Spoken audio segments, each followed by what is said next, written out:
light, send the light, send the light, send the light, and the Christ-like Spirit everywhere be found. Send the light, Send the light, send the light, send the light. We will spread the everlasting light with the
Visitor si Mr. Darren Cunanan. Pwede po pa, ayan po siya sa harap. Yan, batiin po natin siya mamaya pagtapos ng ating service. We'll sing hymn number 336. 336, My Jesus, I Love Thee.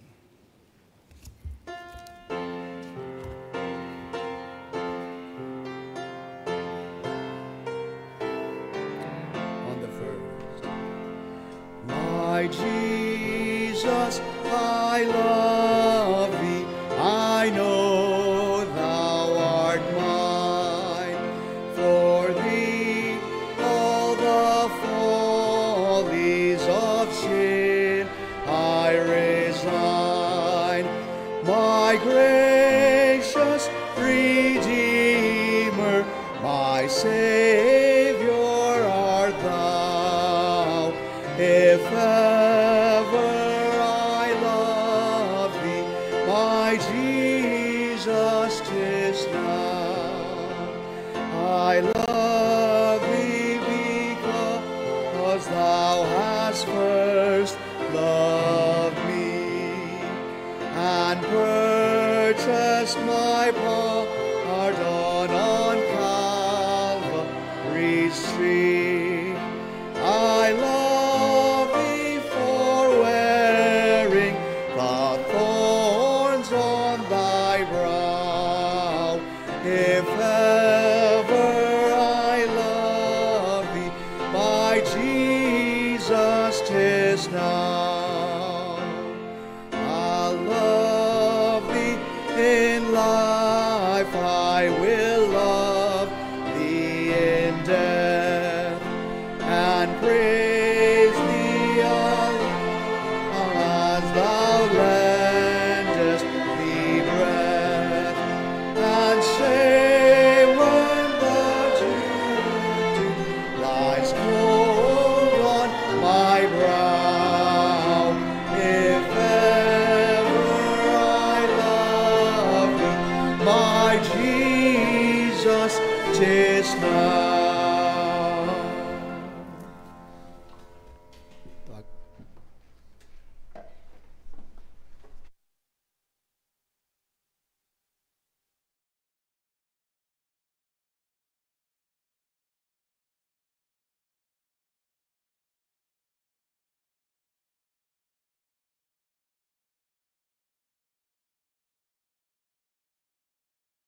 Okay, meron na.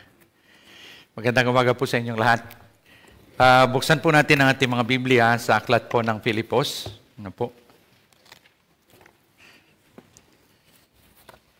Sabi ko nga sa aking pangangaral ng salita ng Panginoon, pag dumadating yung mga pagsubok, ang nasa isip natin agad ay problema.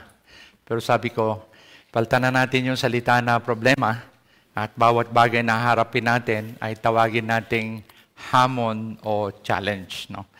Pagka tinawag natin agad, problema na naman yan. That means parang mabigat na naman na dalahin. No? Pero pag sinabi natin, new challenge, ibig sabihin, hamon ito. So you have to act upon it. Na po, you are now going to think of solutions instead of just being encumbered with the problem or the challenge that you're facing. No? So sa Philippians chapter 4, tingnan po natin. Ito po ay liham ni Apostol Pablo na nag-encourage sa mga taga-Filipos to continue on in spite of the looming persecution that there is going to flood the gates of the believers. No po? At sa pagkakataong ito, si Apostol Pablo ay under house arrest at ang emperor noon ay si Nero. Para habang binabasa natin ito, nakita natin yung konteksto na at any time pwede siyang patayin. Nag-alala yung mga taga-Macedonia, taga-Philippi, at sila ay nagpadala ng isang mensahero sa kanila, no? Nasa pangalan ni Tychicus. Nung ipadala si Tychicus doon, nagkita sila ni Apostol Pablo. Pero habang na-under house arrest si Apostol Pablo, nagkasakit si Tychicus. And alam niyo naman, walang text messages o walang email during that time. So, word of mouth, nakarating sa mga taga-Macedonia na patay na si Tychicus. So, isipin niyo yung mga mananampalataya na hindi naman sila napakarami. Nung malaman nila ang ganong balita, siyempre naman, extreme sorrow. Di ba? Naalala na, totoo ba itong balitang ito? O ito bang balitang ito ay prank? O ito bang, hindi pa nila alam yung prank noon. No? Ito bang, anong ito ay dala ni Marites o dala ni Tolits? No? Wala mga ganon term noon. No? Pero ganon pa man, ang ginawa ni Apostol Pablo, sabi niya, para hindi mag-alala yung mga taga-Pilipos, sumulat siya. Pinadala niya ito sa katauhan ni Tychicus para maging circulatory letter para malaman ng mga churches na okay siya. Na habang nandun siya, kahit nasa bingit siya ng kamatayan, anytime kasi pwede siyang pugutan ng ulo dahil sa kanyang pangaral salita ng Panginoon. Tandaan niyo, si Nero, ang isa sa mga mabalasik na emperador ng Roma during that time na may tama sa ulo. Sabi natin, no? Dahil ito yung tao na nag-persecute ng mga Christians, na itinali niya yung mga Christians sa mga poste, iniloblob niya sa asfalto, dinekorasyon niya ng garland, at sa gabi, nakasakay siya sa chariot niya, sinunog niya yung mga poste na ito na nakalagay yung mga mananampalataya at hubad-hubad na humahalakhak siya habang nakikinig siya sa kamatayan ng mga mananampalataya. Hindi lamang yun. At ang taong ito, nag-ambisyon siya na i-build niya yung Rome and turn it into a golden city. Literally golden. So, ang nangyari, pinasunog niya. Hindi naman nasunog sa sobrang laki. So, sino yung kanyang fallback? Sino yung fall guy niya? Mga Kristiyano. So, lalo nang naging mainit ang persecution sa mga Christians. At alam niya na medyo malayo ang lugar ng Roma sa Pilipos, pero dahil alam na nila na ipinag-uusapan na yung mga Kristiyano bagong pananampalataya ito. So, maaaring makarating yung persecution sa kanila, kaya ito inihahanda ni Apostol Pablo sila. Ngayon, ang ganda ng response ni Apostol Pablo dahil sinasabi ni Apostol Pablo sa kanila na kahit na yung mga tao na naninira sa akin, may mga taong naninira sa akin. At may mga tao rin na dahilan sa nalimitahan na yung aking pagkilos, ay nahamon, napunan yung aking pagkukulang na nagagawa. Sabi niya, pero sa pagitan ng mga ito, paninira man ito sa akin o sa Ebanghelyo, o kaya sabi niya, ito man ay pangangalan ng mga kapatirang nahahamon, ako ay nagagalak dahil ang salita ng Panginoon ay naipapangaral. Dahil pag nagkwento sila ng kasiraan ni Apostol Pablo at sinasabi nilang, baliw si Apostol Pablo, naniniwala yan sa pagkabuhay na maguli. Biro mo, mayroon daw ang pangalang Hesukristo na nasa Biblia, pagkatapos siya daw ang Mesiyas na darating, na ikinukwento na nila yung Ebanghelyo, pero hindi kami naniniwala dyan. Pero naibigay na nila yung Ebanghelyo. Tama? At sabi nga, the gospel will have its own power. Kaya sabi ni Apostol Pablo, I am not ashamed of the gospel of Christ, for it is the power of God unto salvation to everyone that believeth, to the Jew first and to the Greek. It is not for us to convince, but when we send the message, let it be sent convincingly. Tama? Pero it is not our work to convince. It is the work of the Holy Spirit in the hearts of man. To challenge them to believe the Lord Jesus Christ. So in that time na nahihirapan siya, nakapag-preach siya dun sa household ni Caesar, marami ang nasave, pero nasa balag pa rin siya ng alanganin. Pero in spite of all of this, yung kanyang attitude sa hinaharap niyang mga challenges, mapupuno kung babasahin niya yung salita ng Panginoon, mapupuno ito ng word na rejoice and joy. Kumbaga, in the midst of pain and suffering and challenge to your faith, there is still cause for joy. How can that be? Alam nyo, yun ang iniisip natin, paano ang katotohanan, nahaharap tayo sa napakaraming pagsubok. In the world given, you shall have tribulation. But be of good cheer. I have overcome the world. The word tribulation is the word tlepis. Anong ibig sabihin nun? To be pressed. Talagang pigain. Alam mo, pakiramdam mo, pagka na mga problema ka at tumarak pa sa pagsubok, lalo na kung mabigat, para nakadagaan sa'yo lahat, pinipiga ka. Pero ang assurance ng Panginoon, in the world, it is given. You, me, shall have tribulation. We are going to experience sorrow. We are going to experience pain. We are going to experience suffering. Pero ang sabi ng Panginoon, in the world you shall have tribulation, but be of good cheer. I have overcome the world. Hindi tayo iiwas ng Panginoon sa mga bagay na ito. Sabi niya, dadaanan natin ito. Pero matagumpay natin itong madadaanan sa paraan ng Panginoon. At yan ang ating mensahe ngayong umagang ito. Kaya tapos na po tayo, pwede na tayong umuwi. No. Buksan natin sa Philippians chapter 4. Babasahin lang po natin ang unang mga verses hanggang verse 9. Tayo po tumayong lahat upang magbigay galang sa pagbasa ng salita ng Panginoon. We are going to read this responsibly. So, salit-salitan po ang pagbasa natin. Okay. If you are in Philippians chapter 4, say amen. Okay.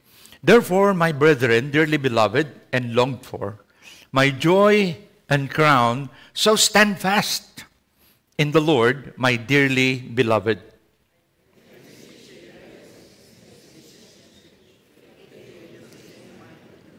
And I entreat thee also, true yoke fellow, help those women which labored with me in the gospel, with Clement also, and with other my fellow laborers, whose names are in the book of life.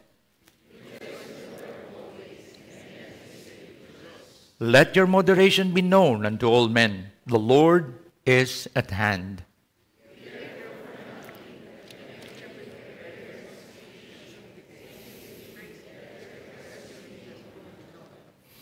And the peace of God, which passeth all understanding, shall keep your hearts and minds through Christ Jesus.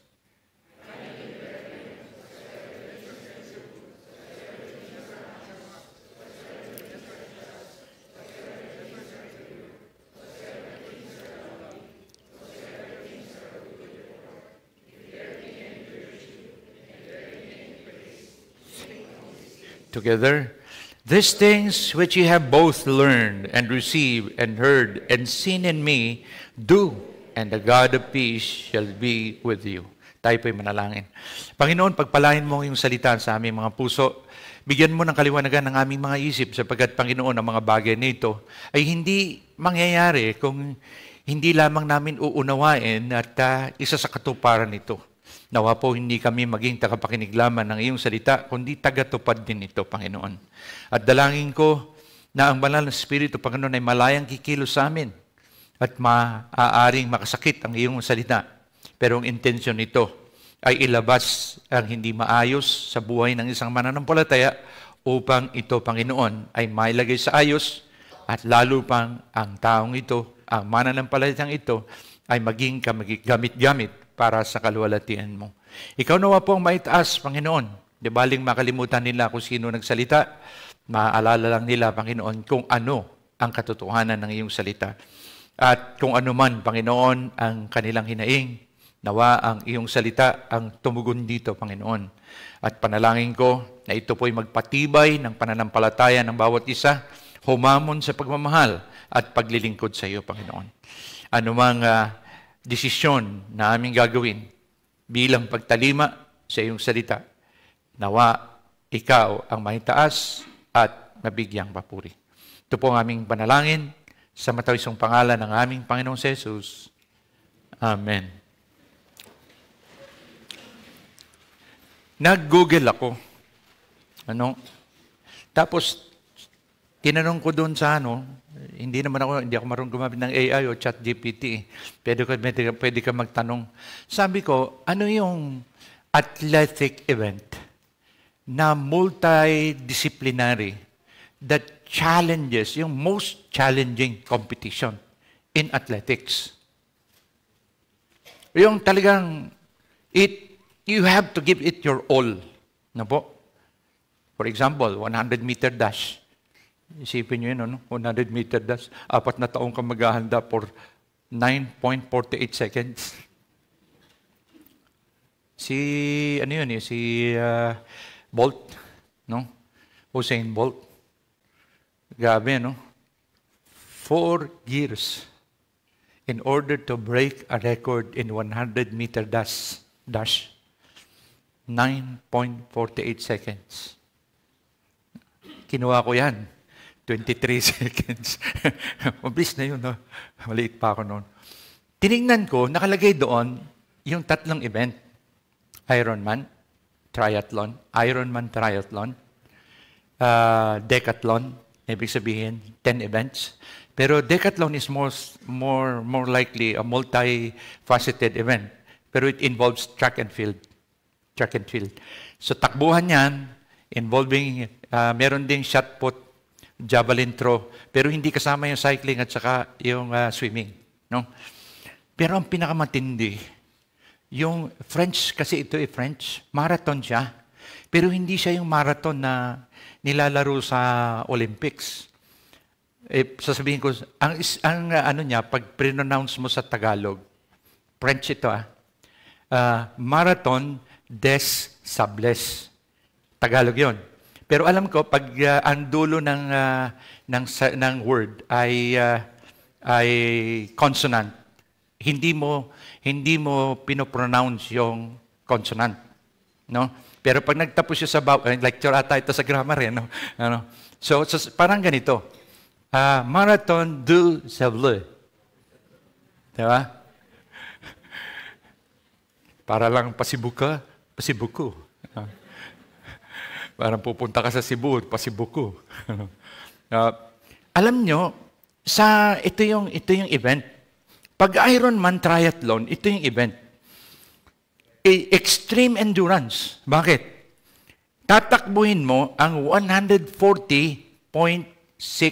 miles. In kilometers, it's equivalent to almost 200 kilometers. 200 kilometers is from here to Lipa. 98 kilometers yan. Sinukat ko kanina, hindi. Mga 98 kilometers yan. Pabalik, halos 200 kilometers. Takbuhin yan. No? Ngayon, hindi lang takbuhin ito. Meron din itong kasama na cycling. No? Teka, sorry, mali. Ulitin ko. Yung swimming is 2.4 miles. I'm sorry, iba yung nabasa ko. No? 2.4 miles na swim, no? 112 miles na bicycle, and a full marathon involving 26.22 miles. So, all in all, 140.6 miles o 200 kilometers involving swimming, running, and cycling. No? Ngayon, meron pang isa, yung decathlon. Yung decathlon, yun naman yung 100-meter dash, 400-meter dash, 1,500, tapos shot put at ano. Maraming event. No? So, multifaceted yung discipline doon. Pero yung pinakamatindi yung sa ano. Alam nyo ba, ang ibig sabihin ng marathon na ito, Marathon of the Sands. Tatakbo ka ng 500 kilometers sa disyerto. Nagdadala ka ng tubig, magdadala ka ng pagkain mo, bahala ka sa buhay mo. Siyempre, may nakaabang na mga may nakaabang. It will take 5 to 6 days to complete the marathon. So, anong involved dito? Extreme endurance, skill, diverse skill. Paano ka magsusurvive? And mental fortitude. So talagang masusubukan dito. No? Pero atong maganda. Lahat ng gagawin nila Alam na nila na pagdadaanan nila ito. Maaaring yung iba na pagdaanan na nila. Maaaring yung iba tinanong nila, anong nangyari? Anong ginawa mo? So ibig sabihin, natututo sila. Merong sense of anticipation, meron ding present preparation in anticipation to what they're going to face. Tama? Ano po? At tulad nung Friday, nagkaroon kami ng earthquake drill. Ano yung 3 bagay na gagawin ng estudyante kapag lumindol? Duck, cover, and hold. Di ba? Duck, cover, and hold. Duck, cover, and hold. Pansinin nyo, pag naramdaman mo yung intensity 2 at nandito ka sa building na ito, anong gagawin mo? Duck, cover, and hold. Tama? Duck, cover, and hold. Kapag 4, intensity 4, ang lindol, anong gagawin mo? Duck, cover, and hold. Pag intensity 6, duck, cover, and hold. Tama? Pag intensity 7, duck, cover, and hold. Pag intensity 10, thy kingdom come, thy will be done on earth. Manalangin ka na. Pero wag naman dumating kasi nag-lecture sila. Pinakamataas pala na pwede natin ma-experience, intensity 9. Yung tinatawag na Marikina fault, no? Intensity 7, pero mararamdaman mo intensity 9. Wag nawang dumating. Kasi hindi nila alam kung ano magiging senaryo. Mga taga Quezon City, ang magiging command center is Veterans Hospital. Command center yon, hindi kayo doon pupunta. Sila lang ang magmamando kung anong gagawin.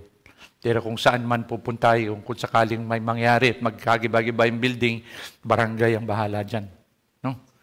Duck, cover, and hold. So that means, itong training na ito, itong exercise na ito, is anticipation to something that is what?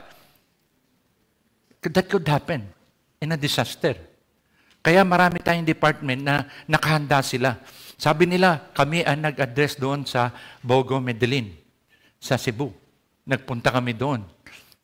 Nagpupunta rin kami sa ibang mga bansa, katulad sa Myanmar, last year yata yun, nagpunta rin sila, nakisama sila doon sa mga rescue team, hindi lamang para tumulong, kung hindi para matuto kung paano tutulong at anong gagawin ng iba sa gitna ng mga ganong kalamidad.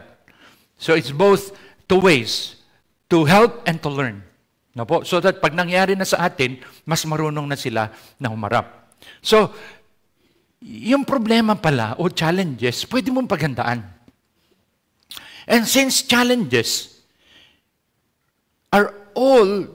you are all going to face challenges in life, we do not know what kind or what is the magnitude or intensity of the challenge that is going to go into your life.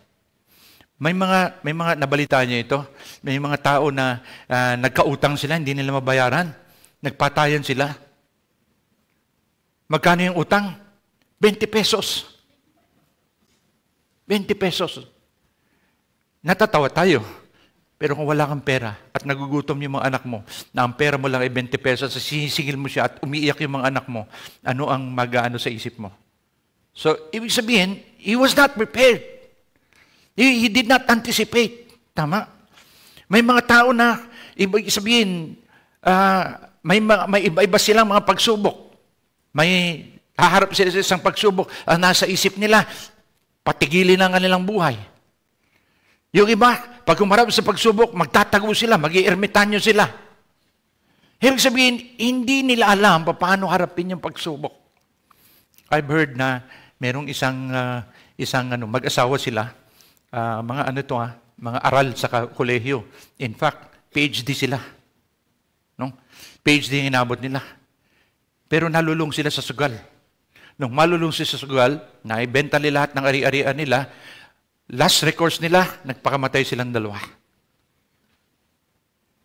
Hindi, ibig sabihin, huwag tayong paano natin haharapin ito? Walang exemption. Nagre-research ako kanina, napunta ako doon kilala nyo si Pastor Rick Warren? Yung, yung author ng libro, yung sikat na libro? Ano? Purpose-driven life. Di ba? Kanya in-interview siya, meron siyang anak. Meron siyang anak. Yung anak niya, mahal ang Panginoon. Soul winner. Soul winner yung anak niya. Pero yung anak niya was going through depression. Sinabi niya sa tatay niya, Dad, I don't know how to face this. I don't know how to handle this. Pero tuloy yung soul winning niya, involved siya sa church. One day, umuwi siya, wala lang. Tapos, binatin niya kayong mga magulang. Pero may sinabi siya kay Pastor Rick Warren, umuwi na siya sa kanila. Pero nag-aalala si Rick Warren. Paggising niya ng umaga, punta siya sa bahay ng anak niya, kumakatok siya. Nung wala magbukas, tuwag na sila ng pulis, ginaba yung pinto, and sure, wala na yung anak niya. Ang bigat. Di ba? Ang bigat. Alam niyo, during the wake, may mga nagtetestify na itong batang ito, nag-minister sa kapwa niya, dumadaan sa yung mga ganun, mental challenge. Sabi niya, nagpapasalamat ako sa kanya. Dahil kung hindi sa kanya, wala na ako. Napakinggan ito ng tatay ni si Rick Warren. No po? Ibig sabihin, nabuhay siya sa tatay niya, pastor, napakakilala. Nakapagsulat ng maraming libro. Pagkatapos, yung anak niya, nandun sa kabusugan ng salita ng Panginoon, pero hindi niya alam paano i-handle. Hindi ko alam ko, hindi niya ma-handle yung sitwasyon.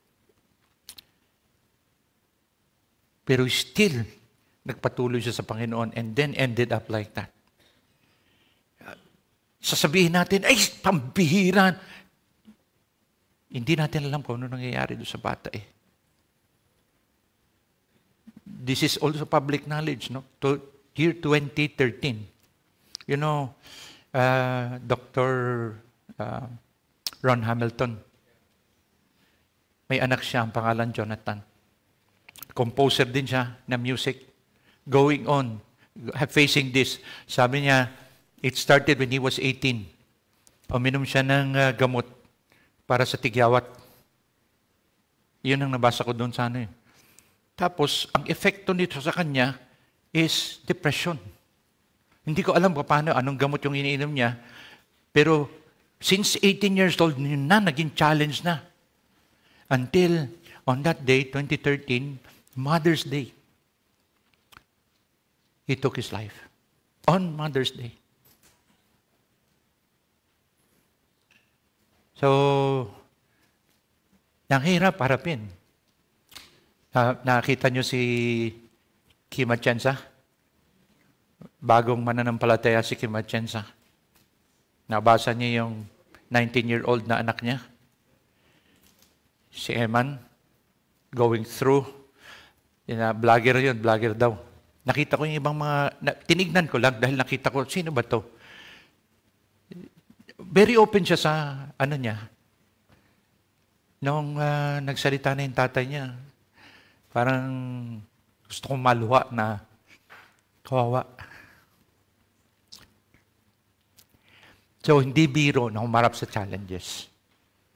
Pero, napapaghandaan. There will be challenges that you'll be able to solve right there and then. But there will be challenges that linger. Paano ka mag-aalaga ng magulang na may Alzheimer's? Paano ka mag-aalaga ng isang special child? Paano mo haharapin kung ikaw na yung merong challenge? Di ba? Pwede mo siyang kung ba sabihin natin, pwede mong paghandaan. Pwede mong harapin. Pastor, paano gagawin ko? Yun ang pag-aaralan natin. No? Saan nanggagaling ang lahat ng ito? Tingnan natin sa chapter 6 ng Matthew. Please. Matthew chapter 6. And we are going to go through a lot of verses. Anyway, you don't have to, you just listen. No? You don't have to take notes because this will be found in the live stream that we have. No? Matthew 6:25. Kita nyo rito, kita ko rin dito. Matthew chapter 6 verses 25 and following until, ayan. Therefore I say unto you, take no thought for your life.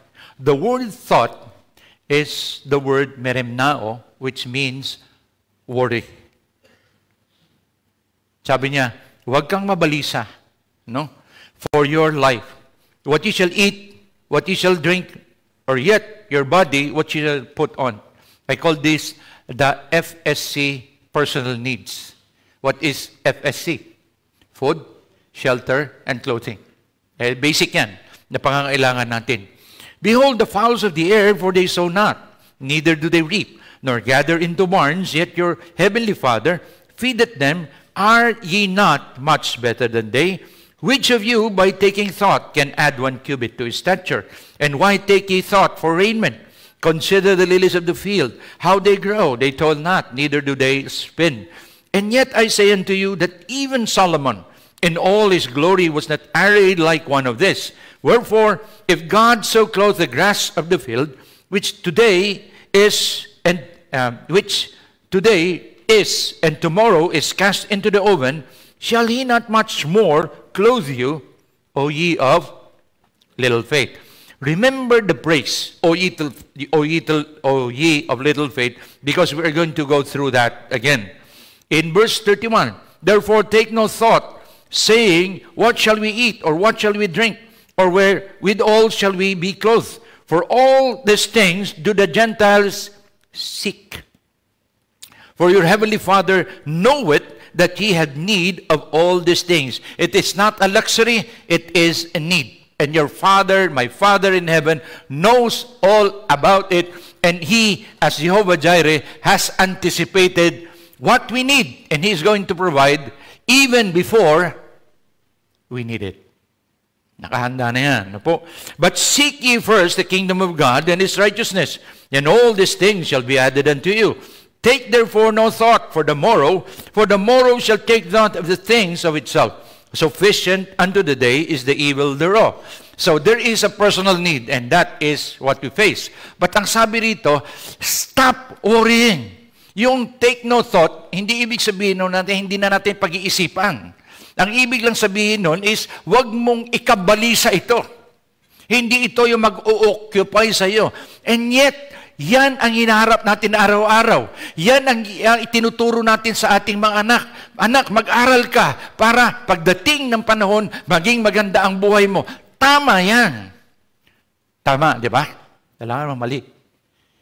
Pero hindi natin naididiin na ito anak ang gagamitin mo para paano harapin ang buhay. Lagi nakafocus tayo dun sa mga material na bagay. Kaya tuloy, nagiging ambisyon ng mga tao is not to be a better person, but to what? To be rich. To be comfortable. Do we emphasize the will of God in their lives? Anak, para mas maging effective ka na gawin ang kalooban ng Panginoon, mag-aaral ka ng mabuti. At mag-aral ka, pag-aralan mo, hindi yung para paano ka mabuhay, kung hindi para harapin mo ang buhay. Di ba? Kung minsan, hinihanda na natin yung mga anak natin for destruction because we emphasize all the tangible and material things without due importance of what matters for eternity. We've got to change. We've got to change. May pangangailangan ka? Totoo. Kailangan mo ng pagkain? Totoo. Kailangan mo ng shelter? Totoo. Kailangan mo ng clothing? Totoo. No? Kailangan mo ng 300 kotse? Alam niyo ba kung sino may pinakamaraming kotse dito sa buong mundo? Huwag kayo tumingin sa akin, hindi ako. Castillo, apelido ko. Hindi. Alam niyo na yun. No? Ang pinakamarami na nakita ko, hindi. Yung king ng Brunei, meron siyang kotse na ginto. I-google nyo. Nag-iipon sila. Grabe, sabi ko, ano, nasa isip ng mga taong tubat? Di ba? Bakit? Kailangan mo na bumili ng kotse para sa payong. Sobrang yaman na, no.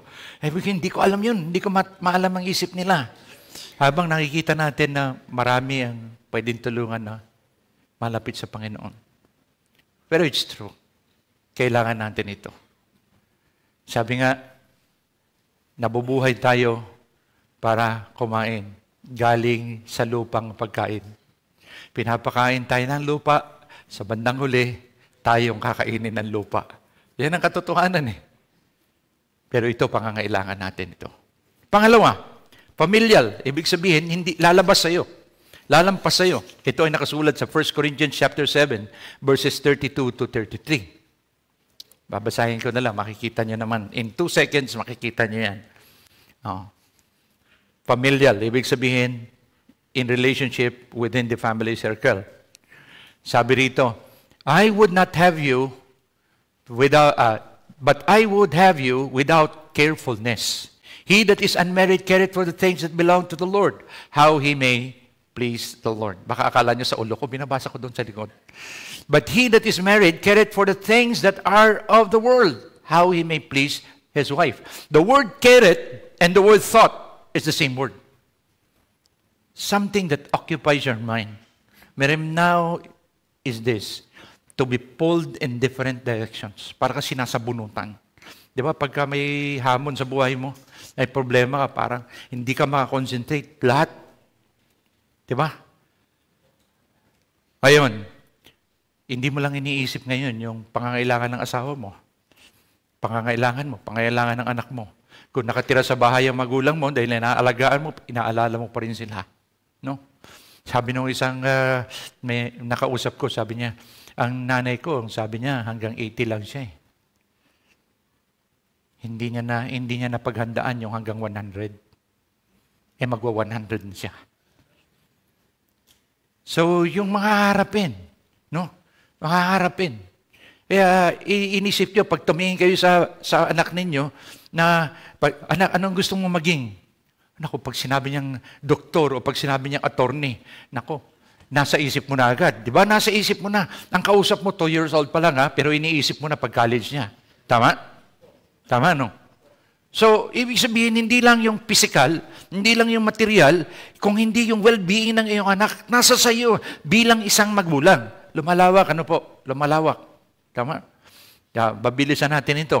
So, merong personal, merong familial, beyond, sa family mo, merong pang sa labas. Ito na. Sa 2 Corinthians chapter 11, ito yung sabi ni Apostol Pablo. At the perspective of a pastor. No? Ito yun. No? I say again, let no man think me a fool. If otherwise, sabi niya, yet as a fool, receive me, that I may boast myself a little. That which I speak it not after the Lord, but as it were foolishly in this confidence of boasting. Sabi niya, hindi ko sinasabi sa inyo ito para magmayabang ha. Hindi, wala naman ako pagmamayabang sa Diyos eh, sabi niya. Pero sinasabi ko lang ito sa inyo to make a point. Anong ginagawa ng mga taga-Korinto kay Apostol Pablo? Kaya niya sinasabi ito. Kasi question nila kung sino si Apostol Pablo. Anong authority mo sa amin? Anong kapangyarihan mo para magsalita ka ng ganyan sa amin, na sabihin sa amin na ganito ang gawin? So, ang sama ng loob ni Apostol Pablo kasi siya yung nagsimula ng gawain doon. Tama? At hindi na-appreciate ng mga tao yung ginagawa niya, kuni-question pa. Hindi ba sa sama ang loob mo? Sa pagitan ng 1 Corinthians at 2 Corinthians, may 2 epistle na hindi na natagpuan pa. Na marahil, sabi doon, baka napasama ko ang loob ninyo doon sa una kong liham. Dahil talagang, siguro, naging straightforward siya. No? Hindi niya napili yung kanyang salita. Talagang isinilabas niya na yung sama ng loob niya. Pero itong liham na ito, sinasabi niya ang kabigatan ng puso niya para maunawaan ng mga tao gaano niya kamahal ang mga taong ito. Anong sabi?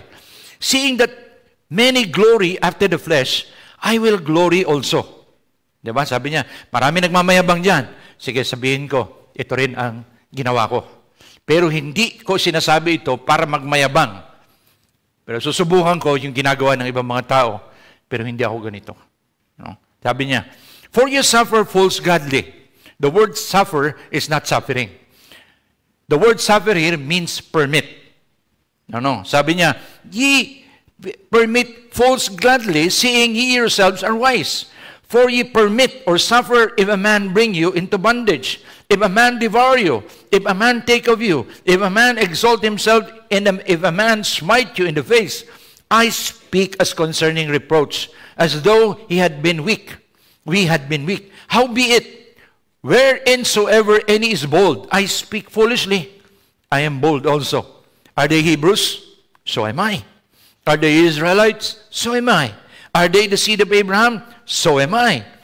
Sabi niya, are they ministers of Christ? I speak as a fool. I am more, in labors more abundant, in stripes more above measure, in prisons more frequent, in debts of the Jews 5 times received I 40 stripes, save one. Thrice was I beaten with rods. Once was I stoned. Thrice I suffered shipwreck. A night and a day I have been in the deep, in journeying often, in perils of waters, in perils of robbers, in perils of mine own countrymen, in perils by the heathen, in perils in the city, in perils in the wilderness, in perils in the sea, in perils among false brethren, in weariness, in painfulness, in watchings, often in hunger and thirst, in fastings often, in cold, in nakedness, beside those things that are without, that which cometh upon me, ano nakalagay? The care of all the churches. Oh, may problema ka? Ganito ba problema mo? Sabihin mo sa akin. Sabihin mo, kumpara sa binuhat niya, yung sa akin pala, parang ano lang, daliri, kalingkingan lang yung binubuhat ko, nangungungoy na ako. Ito yung dala niya. Kung ikaw ang taga-Korinto, mapapakinggan mo yung tinig niya. Ito ang tao ito, nagpapaawa? Hindi eh. Sinasabi niya lang yung katotohanan para maparating yung ebanghelyo sa kanila. Ngayon, kukwestiyonin mo yung pagmamahal niya. Sabi niya, the more I love thee, the less I'll be loved. He is not seeking for any recognition or appreciation. Hindi yun ang hinahanap niya.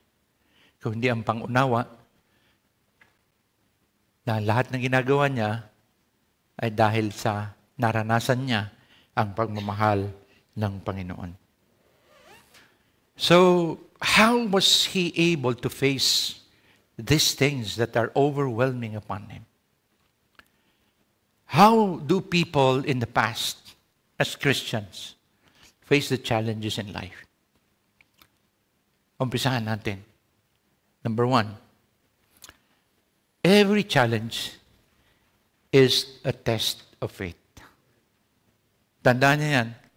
Every challenge, that is truth, is a test of faith. Bawat pagsubok, bawat problema, bawat hamon na iyong harapin ay pagsubok sa iyong pananampalataya. Walang lalagpas doon. Maliwanag po yun. No, maliwanag yun. So, everything is a test of faith. Okay. Anayin mo natin sa makaupo. What is the best chapter to go into to get inspiration as far as faith is concerned? What book?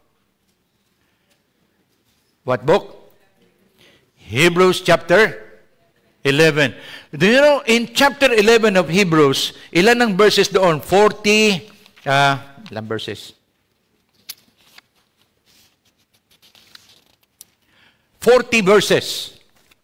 The word faith is mentioned 23 times in that chapter alone, emphasizing faith. Sabi niya, by faith, Now faith is the substance of things hoped for, the evidence of things not seen. Verse 3, through faith we understand that the worlds were framed.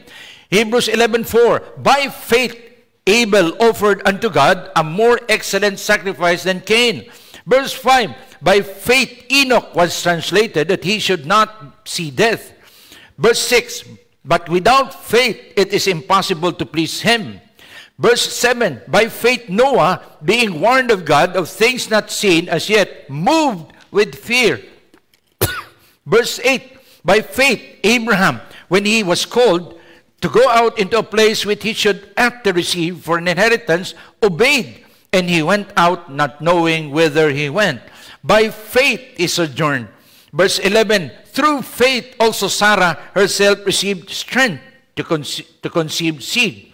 Verse 13, these all died in faith, not having received the promises, but having seen them afar off, and were persuaded of them, and embraced them, and confessed that they were strangers and pilgrims on the earth. Your faith will direct your action and your direction as you face the challenges in life.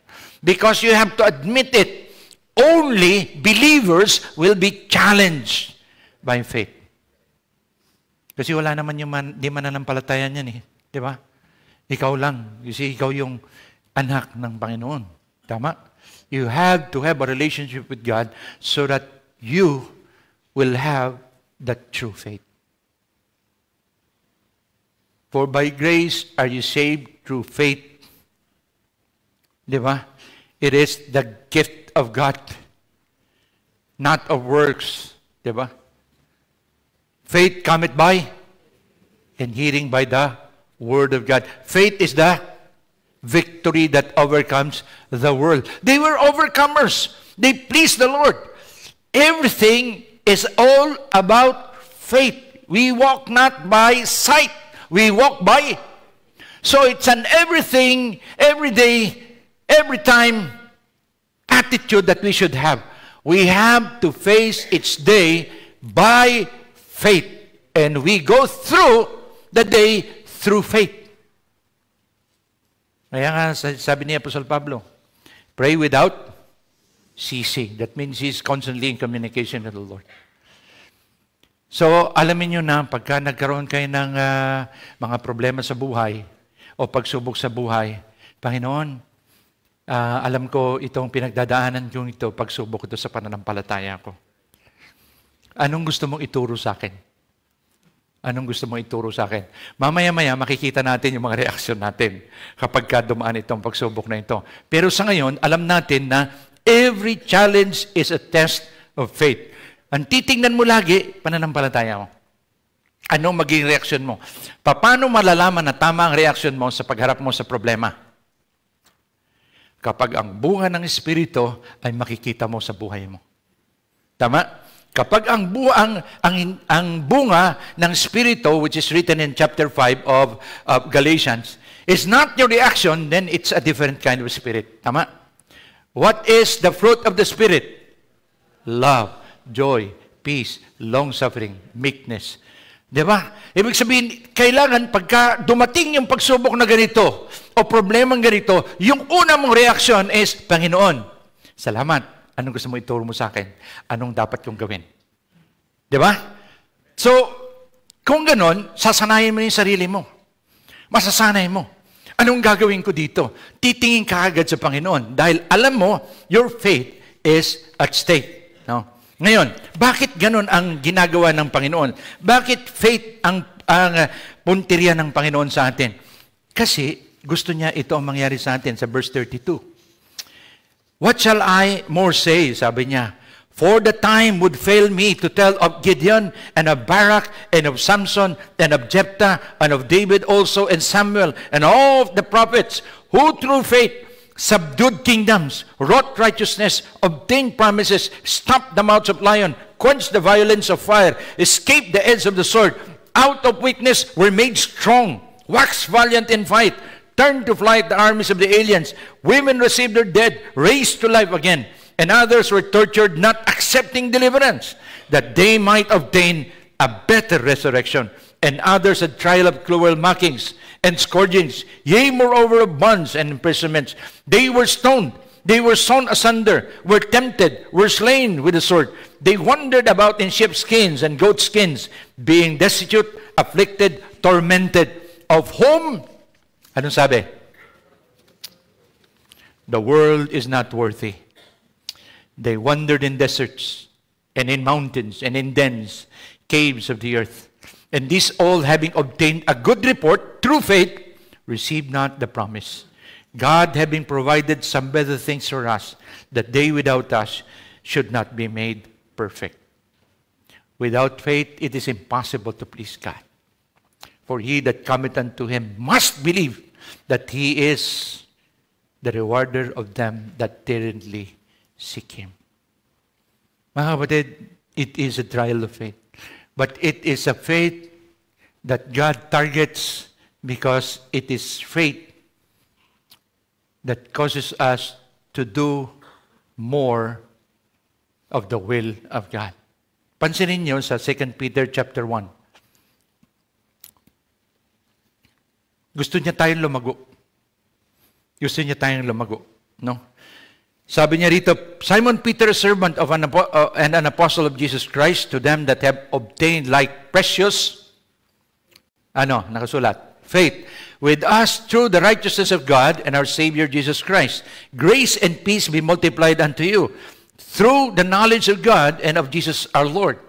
Confirm your calling and election, according as his divine power had given unto us all things that pertain unto life and godliness, through the knowledge of him that had called us to glory and virtue.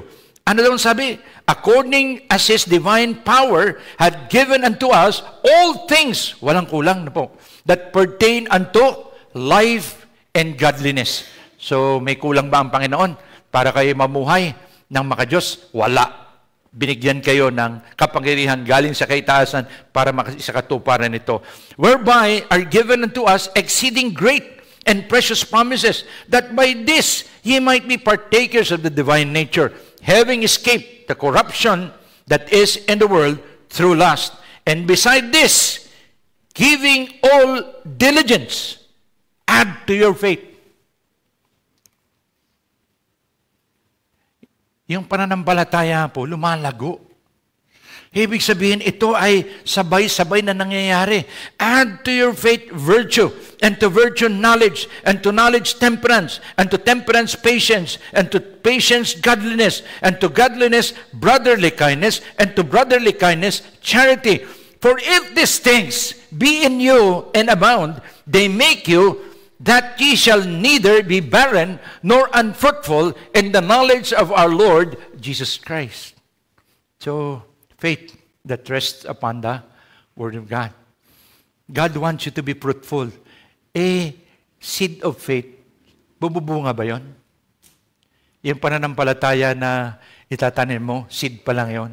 Anong gagawin ng Panginoon doon? Naalagaan niya, bubungkalin niya yun. Ma-expose niya sa mga elements and yet protected. Then as it grows and draws food from the soil, it grows.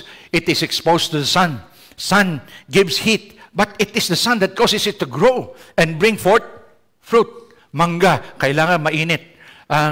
Yung mga artificial na napapabunga nila yung manggahang December, ini-spray nila yun ng mga chemical na magpapainit doon sa, tawag dito, doon sa, yung bud, sa Tagalog, ano na ngayon? Suloy o yung parang yung bagong sanga, no? Suloy, no? Pag nainitan yun, may irritate siya. Yan ang magkukos na magbunga siya. Kaya ang mangga ngayon, dati-rati summer fruit yan. Ngayon, hanggang December, may mangga. No? So, ito ang punto natin. Ito ang gusto ng Panginoon. Hindi lamang yung binhi ng pananampalataya ay naitanim sa atin. Ito ay didiligin at susubukin ng Panginoon. Pero kailangan ang salita ng Panginoon ay lumago sa iyo. Sabi niya, but he that lacketh these things is blind, and cannot see afar off, and had forgotten that he was purged from his old sins. Wherefore, the rather, brethren, Give diligence to make your calling and election sure. For if you do these things, you shall never fall. Kita niyo, mga kapatid? Yan ang purpose ng Panginoon. Bakit humaharap kayo sa pagsubok? Para kayo ay lumago. For so an entrance shall be ministered unto you abundantly into the everlasting kingdom of our Lord and Savior Jesus Christ. Wherefore, I will not be negligent to put you always in remembrance of these things, so you know them and be established in the present. The present? Anong sabi ng Panginoon? The word they have spoken unto you, they are spirit and they are life. Di ba? Thy word is truth. Established in the truth. Yung pananampalataya natin, mga kapatid, hindi nakalutang. Nakasalig yan sa salita ng Panginoon. Kung ang saligan ng salita ng Panginoon ay ang kanyang salitang matibay, mga kapatid, isipin mo itong building na ito, 6 floors ito. Huwag mong sabihin sa akin, yung foundation yan, nakapatong lang tayo sa semento o nakapatong lang tayo sa buhangin. Malalim yan, matibay, kaya nakakayanan niyang itayo. Ang pundasyon natin sino? Si Kristo. There hath no foundation that was laid except that was slain. Who is that foundation? The Lord Jesus Christ. Anong itatayo mo sa buhay mo? Bahay kubo? Hindi Ang tibay ng pundasyon mo. Ibig sabihin, gusto ng Panginoon talagang matibay na lumalago ito. Pero gagamitin mo yung materials. Anong materials? Build your life upon the foundation and material that the Lord provides. So, tingnan niyo yung sarili niyo ngayon. Tingnan niyo yung sarili niyo. Ba't kayo nakatingin sa akin? Sarili niyo ang tingnan niyo. No? Ito ang punto. You want to be strong in the Lord. Pero how much time do you spend with the Word of God? Not only understanding the Word of God, but living according to the Word of God. And then, you're going to be able to assess where you are now in your life. Bakit hindi mo magawa yung pinapagawa ng Panginoon? Ayaw mo sumuko dun sa salita ng Panginoon And the Lord is trying to build your life. Kailan mahahamon ng pagmamahal? Kano ka matututo magmahal? Pag wala yung kamahal-mahal, saka tuturuan ng Panginoon paano magmahal. For God so, are we worthy of God's love? Are we worthy of God's love? Answer, no. And yet, God so loved the world, the sinful me, the sinful you. All of us are what? Undeserving. So when you love someone, and you said, thou shalt love the Lord with all thine heart, with all thy soul, with all thy mind, and thou shalt love thy neighbors thyself, you better understand what love is. Love makes things right. Amen? Love makes things right with God, with you, and others. Love. Kaya hindi mo maintindihan yung salita ng Panginoon, patitigasin ng Panginoon ang puso mo. Pag tinigasan mo ang puso mo, gawin mo yung tama. Yun ang dapat natin gawin. If the Lord is dealing in your life, whatever area in your life, the Lord is dealing with, and you are not submitting to the Word of God, you face the consequence of it. You have the choice whether to obey or not to obey. But if you choose to disobey, face the consequence of your disobedience. So think. Faith is here. Faith cometh by and hearing by the. Meron kang Bible. Nababasahin, pag-aaralan at susundin. Tatanungin mo sarili mo, Pastor, bakit hindi matagumpay ang buhay ko? Sabi ng Biblia, faith overcomes the world. Shield of faith. You're walking in your life without the shield of faith, talagang titirahin ka ng demonyo yan para pabagsakin. Wala kang panangga Tama? You will not know victory if you do not have the Word of God dwelling in your heart. Kaya in context, doon sa puntong yun na it's all by faith. Nung ang Panginoon mag-utos sa mga 70 katao, paris-paris sila, na mangaral ng salita ng Panginoon, magpagaling. Pag uwi nila, bumalik sila, sabi ng tatay, itong mga disipulo mo, hindi nila mapalayas yung demonyo sa anak ko. Yung anak ko naglulupasay sa apoy. Yung anak ko, ganito ang ginagawa. Yung anak ko, ganito, nakaubad, tumatakbo sa paligid. Pero yung mga disipulo mo, walang magawa. Anong sagot ng Panginoon sa Matthew 17:17? Then Jesus answered and said, O faithless and perverse generation, how long shall I be with you? How long shall I suffer you? Bring him hither to me. And Jesus rebuked the devil, and he departed out of him. And the child was cured from that very hour. Then came the disciples to Jesus apart and said, Why could not we cast him out? And Jesus said unto them, Because of your unbelief. For verily I say unto you, if ye have faith as a grain of mustard seed, ye shall say unto this mountain, Remove hence unto yonder place, and it shall be removed, and nothing shall be impossible unto you. Ano sabi ng Panginoon? Greater work than this shall you do. If you only, it's the same word. It's all faith. It's all faith. But a faith that grows. And God is going to deal with your faith. In order for your faith to grow, in order for you to bring forth fruit which gives glory to God. In this is my Father glorified, that you bring forth fruit. So, bakit ako sinusubukan? Bakit ako may mga problema? Bakit ako may hamon? Ito ay para palaguin ang iyong pananampalataya. Mahirap. Pero, kaya. Dahil kasama mo siya. Ngayon, ano pang gagawin ko? Habang inaamin ko ito, itong mga susunod na punto, mabilis na po ito. No? Tapos na tayo bago dumating ang bukas. Focus right. Paano, di ba, pag ang pakiramdam mo, ganito na, hinihila, ang hirap mag-focus. Tama? Ang dami mong iniisip eh. Di ba? Food, shelter, and clothing. Tapos iniisip mo pa yung problema ng iba. Di ba? Sabi nga, problema na yung problema. Di ba, Dok, ang hirap, ano? Ang dami mong iba-ibang mga klase ng pasyente, babantayan mo. Pag nagkataon, alam mo, nag-aalaga ka ng pasyente, pagkatapos nagsabay-sabay na nag-emergency yan, hindi ko alam paano kayo mag-iisip niyan eh. Tama? Anong uunahin? Alin ang uunahin? Very mabilis, pero nakapaghanda ka eh. Tama? Ganoon din sa iba-ibang mga aspeto, kahit ikaw ay nanay, kahit ikaw ay tatay, nagsasabay-sabay yung mga problema sa buhay, pero ito, pananampalataya. And sabi rito, huwag kang mabalisa. Sabi rito, stop worrying. If you're in the process, anong sabi sa Philippians 4:6? Be careful for nothing. Philippians 4:6. But in everything, by prayer. Ang hirap mag-focus. Pero Lord, kalmahin mo yung puso ko. Nakasulat sa Psalm 46, nagdilubyo na ang lahat, nagkagulo na ang lahat,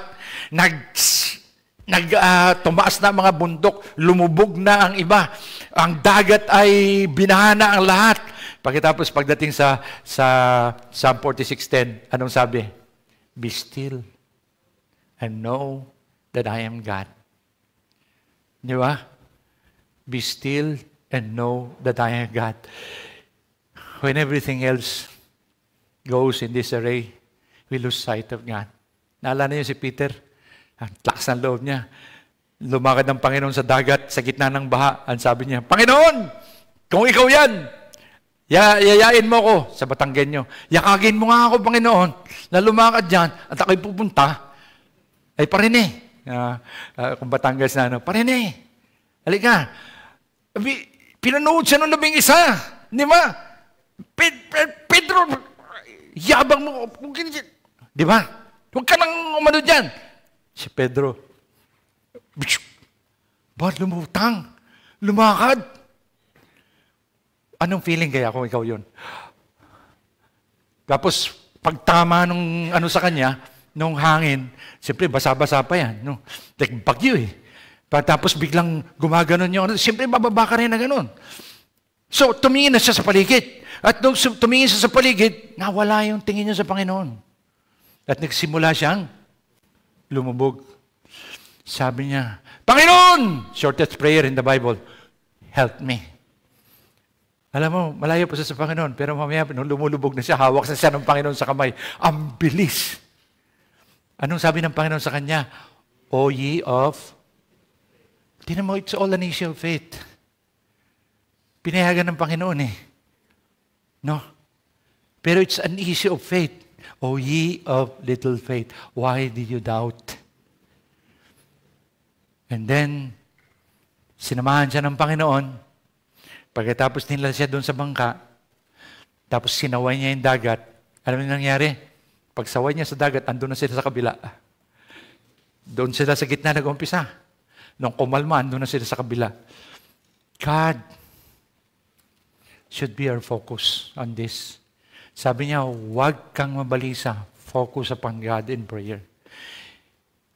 Be anxious, be careful for nothing, but in everything by prayer and supplication, with thanksgiving, let your requests be made known unto God. No?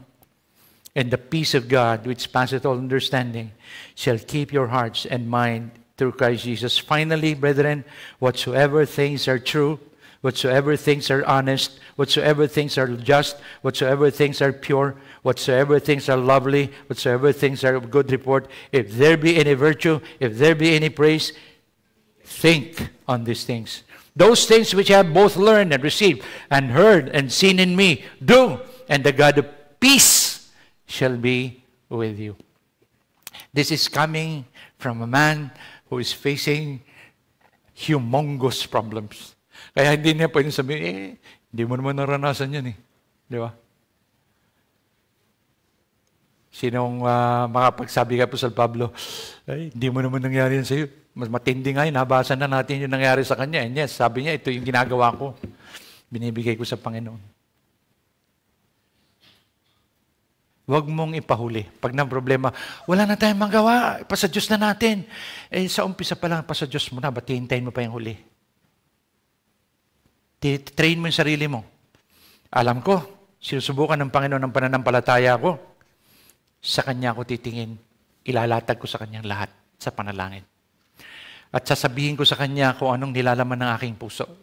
Anong aking kahilingan. Ang sabi rito, nagpapasalamat ako, ang Diyos ay nandyan.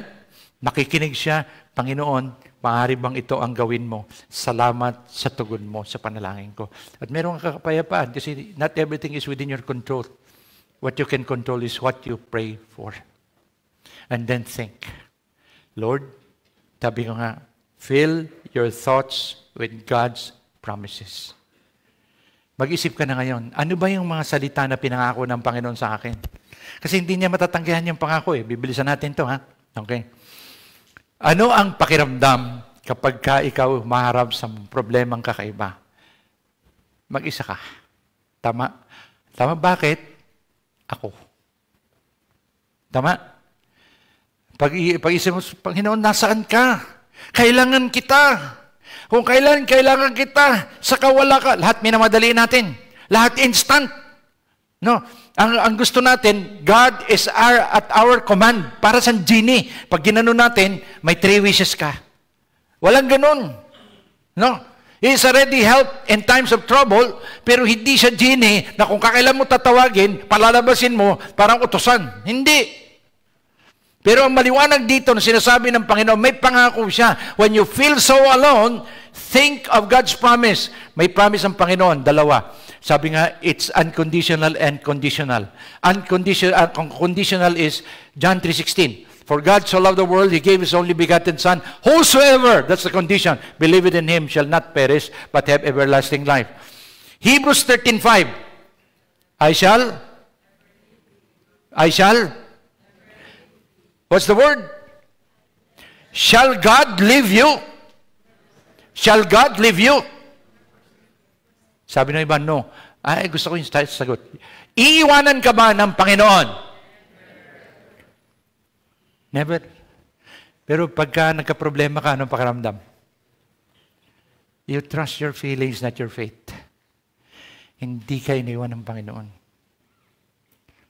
Sabi ko nga, di ba? Sabi ko, simple math. Lumayo ka sa Panginoon ng 20 steps. Ilang steps pabalik? Sabi ng iba, di simple math, pastor. Lumayo ka ng 20. Di 20 rin pabalik. Sabi ng Biblia, hindi kanya iiwan unconditional yon. So, ilang step pabalik? Isa lang. Kasi andyan sa likod mo. Pag taligod mo, andyan na siya. Di ba? So, truth matters. It's not your feeling, it's truth. Di ba? Sabi rito, you're not alone. The eyes of the Lord is in every place, beholding the evil and the good. Sabi doon sa binasa natin, sa Psalm 137, sabi niya, nagpapasalamat ako, Panginoon, ang pag-iisip mo sa akin ay mas marami pa sa butil ng buhangin sa buong mundo. Grabe yun, ano? Hindi ka nalilingat. Sasabihin ng Panginoon, sorry anak, naiiwan kita. Sabi rito, think of the promises of God. Tapos sasabihin mo rin, why me? Bakit ako? Ba't hindi yung kapitbahay ko? Bakit hindi yun? Ako, Panginoon, nagpapakatino ako mamuhay para sa iyo. Pero bakit yung mga tao, tinan mo, mga Lord sila, mga drug Lord, gambling Lord, kung anong Lord sila na lang Panginoon. Tandaan nyo, bakit nagiging mabuti ang Panginoon sa kanila? Kumakain sila ng 3 beses, humingi sila ng parehong hangin. Yumayaman sila. Sabi sa Biblia, the goodness of God turns man to repentance.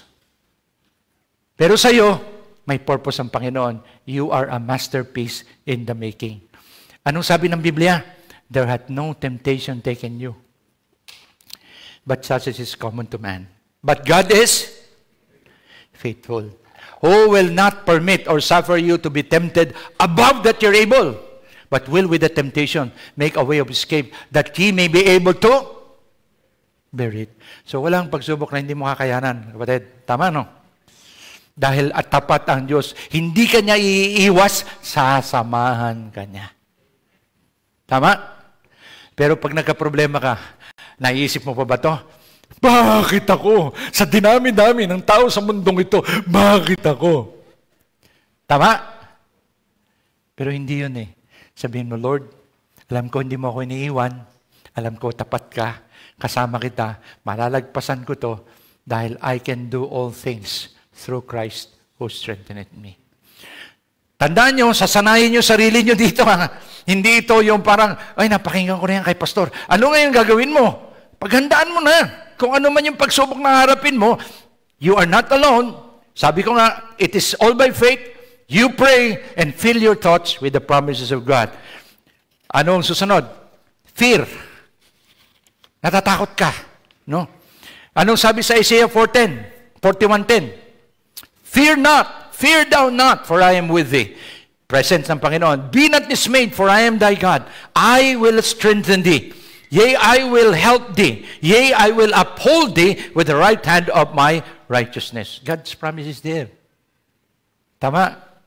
So, walang pagsubok na hindi mo kakayanin because you are enabled of God to do so.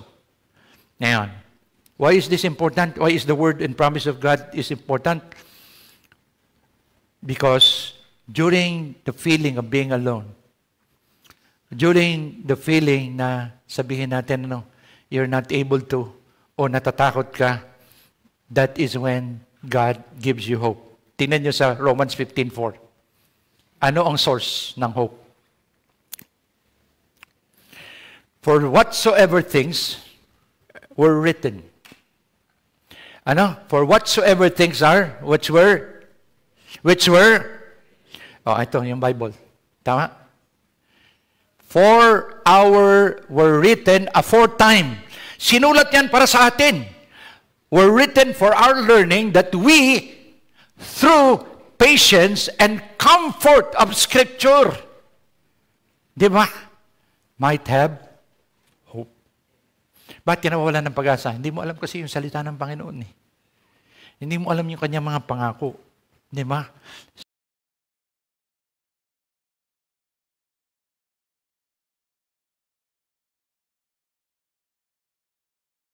So, the Scripture is very important. Ngayon, after knowing that this is by faith, After knowing na you can come to God at any time, after holding on to the promise of God, you ask God's wisdom on how to face the problem. Tama? Siya ang pinanggalingan ng pagsubok eh. So siya rin ang may alam kung paano ito harapin. Anong verse? James 1:5. Pero umpisahan natin sa verse 2 ng James. Chapter 1, verse 2.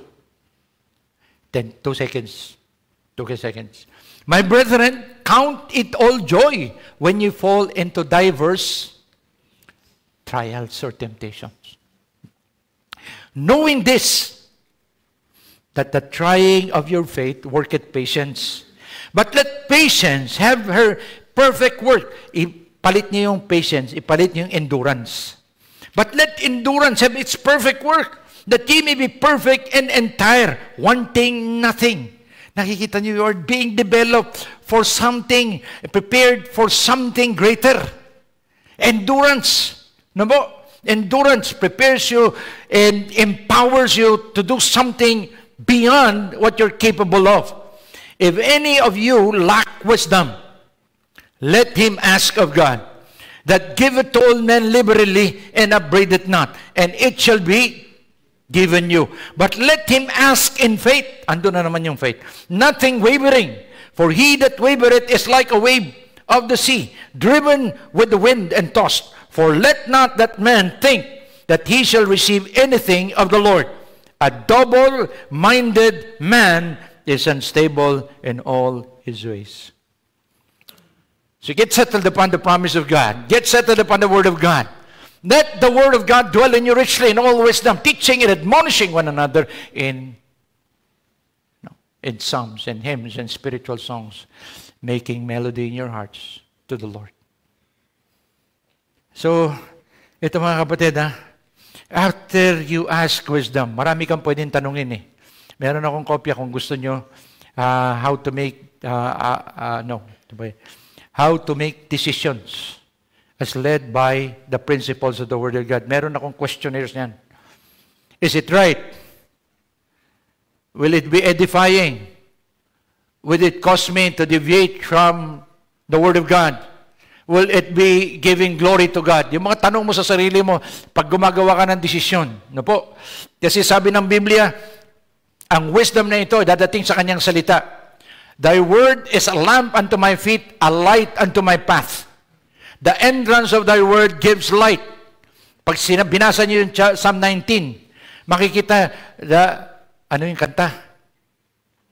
Da la la la la. Di ba?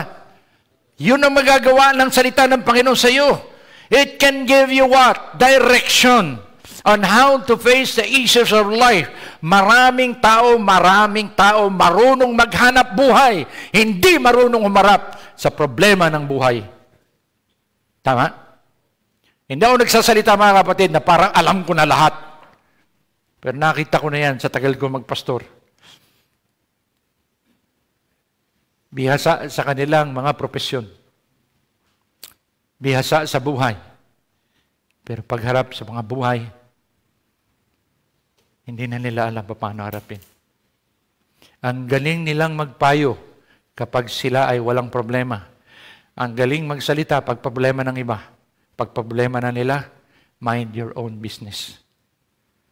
Mga kapatid, hindi dapat tayo maging ganong mananampalataya. Ask God for wisdom and direction. You grow.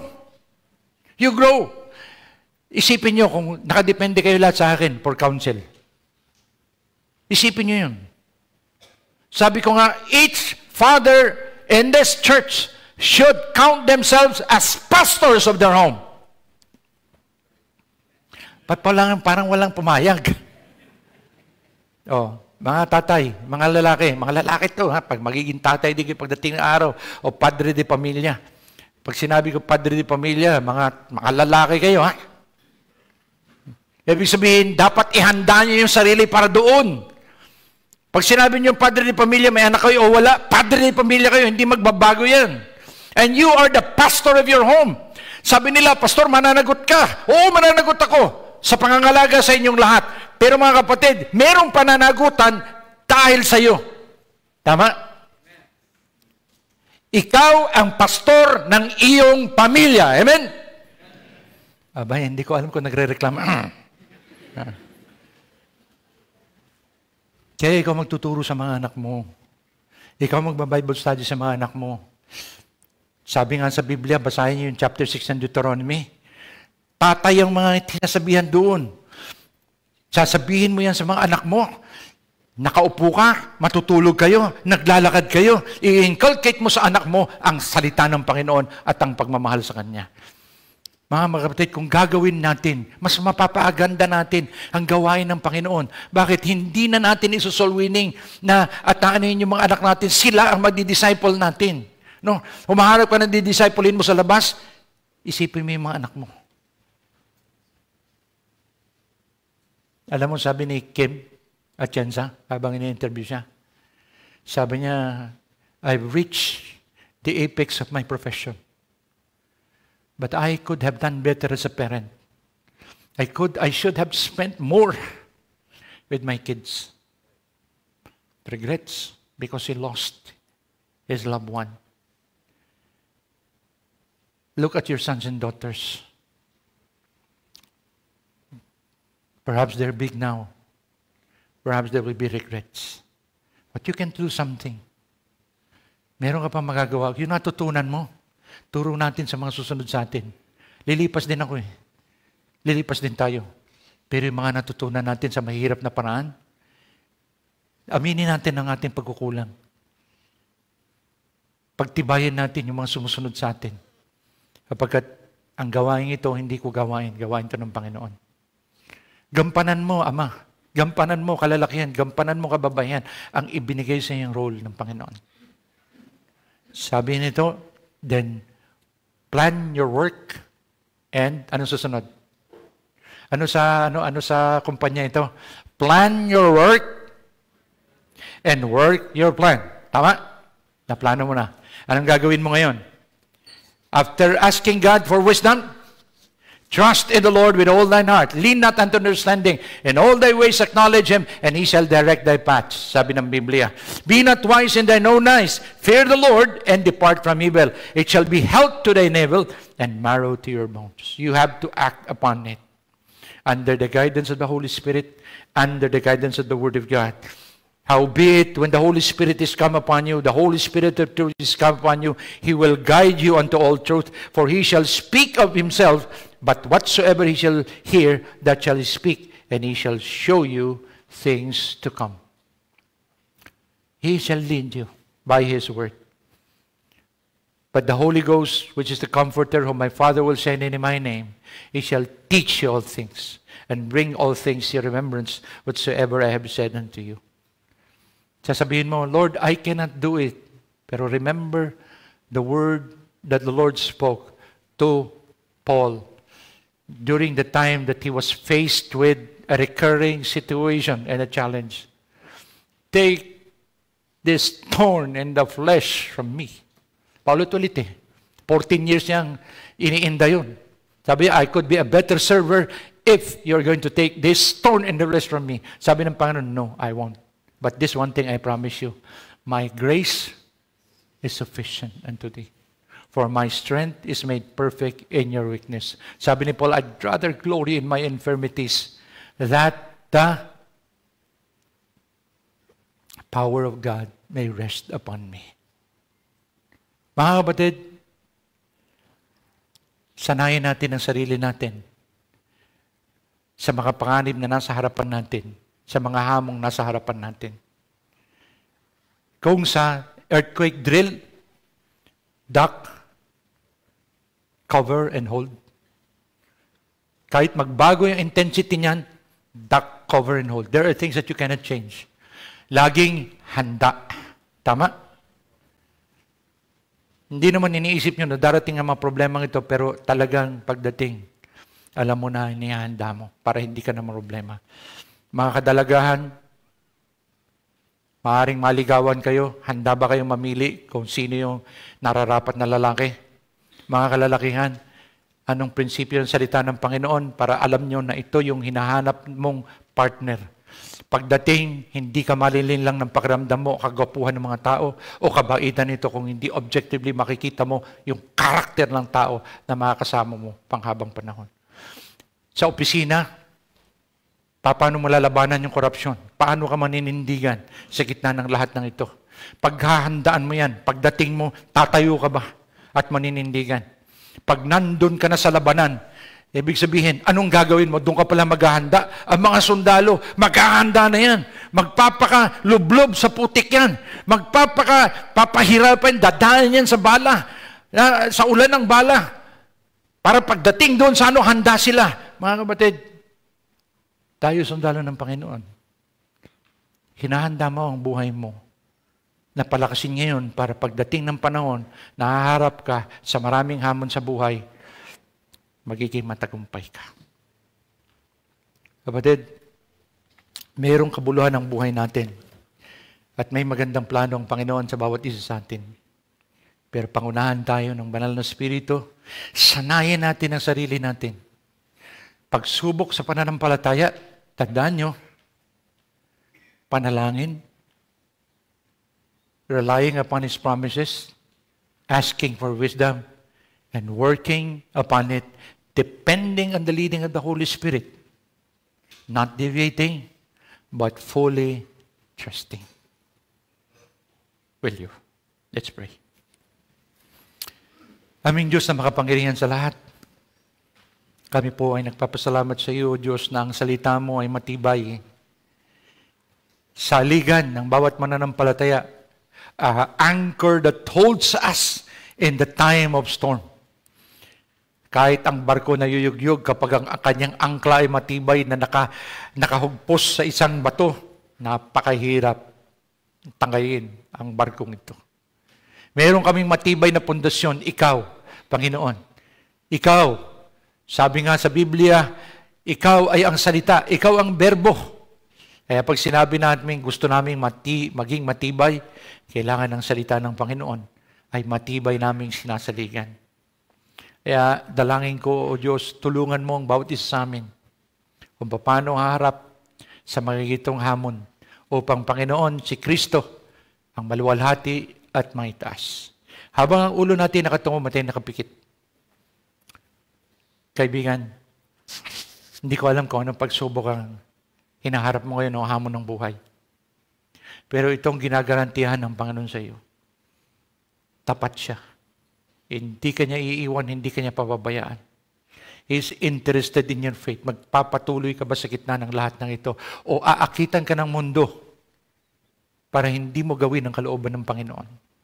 Tandaan mo, without faith, it will be impossible to please God. And in time, we are going to face God. And we want to hear those words, "Thou good and faithful servant, enter thou into the joy of the Lord."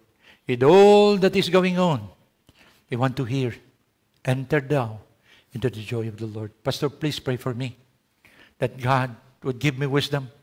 God would get me grace as I go through this struggle in life. Pastor, please pray for me. If that is your prayer this morning, I would like to pray for you. Can you raise your hand, please? God bless you. God bless you. God bless you. God bless you. Meron pa po bang iba? Meron pa po bang iba? Lord, speaking to your heart. Lord, I'm willing to surrender everything to you, dear God. I'm going to entrust everything to you. Prepare my heart, dear God, for the things that are going to happen in the future. And I pray, dear God, that I will face it squarely, knowing that you are with me. Lord, train my faith. If that is your prayer this morning, think about it. If it is training of your faith, something is going to happen. But you will be prepared of God. Train my faith. If that is your prayer, can you raise up your hand? I would like to pray for you. God bless you. God bless you. God bless you. God bless you. Let's all stand, please.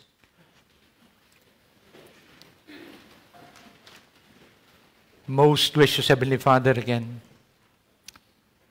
I pray that as we go through our lives, we know that there is a God who cares for us more than anyone else.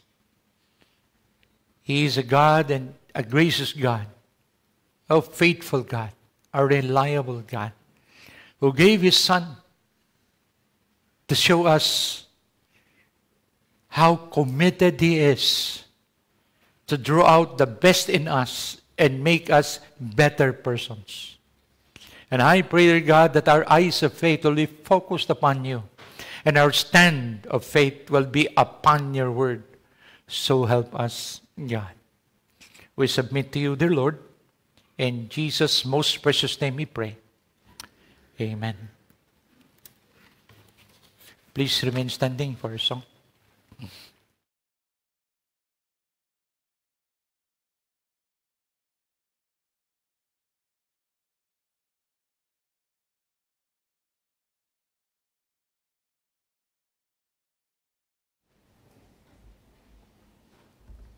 In closing, let's sing 336, My Jesus, I Love Thee. Let's sing the last verse. 336.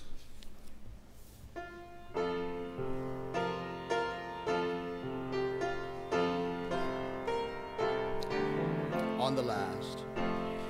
In mansions of glory and endless delight, I'll ever adore Thee, then so bright, I'll sing with a glittering crown on my brow, if ever I love Thee, my Jesus, 'tis now. Meron po tayong 5-minute break bago po sa Sunday School.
Sa atin, good morning naman sa akin. Wala sumasagot eh. So magandang umaga po sa bawat isa sa atin at mag-start na po tayo ng ating Sunday School. So sa umaga pong ito ay pagpapatuloy po natin yung ating pag-aaral patungkol sa family. At ang title po natin sa umagang ito ay The War on the Family. It's a spiritual attack. No? Sa mga nangyayari po sa ating kapaligiran, yung mga korupsyon, yung mga hamon sa buhay, di ba maraming mga mental problems, isa lamang po yung pinag-uugatan niyan, yung mga hamon sa loob ng pamilya. Being the smallest unit ng ating society, which is the family, yung marriage, ay under attack po iyan. At araw-araw po. Kaya kailangan pag-ingatan po natin ang bawat isa. So yun po ang ating tatalakayin sa umagang ito. If you have your Bible with you, buksan po natin doon sa ating text sa John chapter 10 verse 10. At dito po makikita natin na yung plano po ng Diyos is to give life, bigyan tayo ng buhay, and not only life, but a prosperous, but a abundant life. Subalit, alam naman po natin na ang kaaway, sa lahat ng plano ng Diyos, meron siyang katumbas o kaakibat na plano din upang sirain. At yun po yung ating babasahin sa umagang ito. Kaya buksan po natin ating mga Biblia, if you have your Bible with you, at i-turn po natin sa book of John, John chapter 10, verse 10. Ang sabi po rito, basahin po natin ng sabay-sabay. Begin, the thief cometh not, but for to steal and to kill and to destroy. I am come that they might have life, and that they might have it more abundantly. So makita natin sa Tagalog, basahin ko po sa Tagalog, hindi po marito ang magnanakaw. Ibig sabihin, sa anumang kadahilanan, ang kaaway hindi pumunta rito sa anumang bagay o kadahilanan. Subalit, sa mga bagay na ito na binasa at tutukuyin natin.